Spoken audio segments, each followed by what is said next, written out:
តុកថ្មីមកដល់ហើយរថយន្តដឹកទំនិញ Isuzu Model FVZ 34P ចំណុះ15តោនស៊េរីឆ្នាំ2025រថយន្តរបស់ប្រទេសជប៉ុនផលិតដោយជប៉ុននាំចូលពីជប៉ុនមានសមត្ថភាពខ្ពស់ធន់រឹងមាំសសរសំចៃប្រើប្រាស់បានយូរធុងប្រេង Stainless Steel មានចំណុះ400លីត្រតម្រង់ប្រេងមាន sensor ប្រាប់ពីដំណឹងពេលមានទឹកចូលសាក់ស៊ីផលិតពីដៃថៃក្រាស់3ជាន់ដឹកទំនិញបានធន់ប្រព័ន្ធ Front Full Air Brake សម្បកកង់លេខ10យ៉ាន់20 14ភ្លីម៉ាស៊ីន Model 68K1 TCS ម៉ាស៊ីនប្រើប្រាស់ប្រព័ន្ធ Common Rail និង Intercooled Turbo Charger មាន6ម៉ាស៊ីនទំហំស៊ីឡាំង 7790cc បង្កើតកម្លាំងបាន280សេះ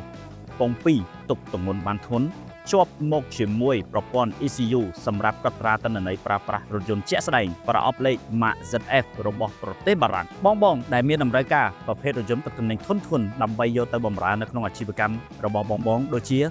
ឧស្សាហកម្មនិងសំណង់រោងចក្រសហគ្រាសឬការដឹកជញ្ជូនផ្សេងសម្រាប់រថយន្តដឹកទំនិញធន់បងអាចពិចារណាទៅលើរថយន្តមួយ model នេះបានសម្រាប់ព័ត៌មានបន្ថែមលោកអ្នកអាចទំនាក់ទំនងតាមរយៈលេខទូរស័ព្ទនៅខាងក្រោមឬតាមរយៈ Facebook Page ផ្លូវការ Isuzu Truck Cambodia សូមអរគុណសូមគោរពលា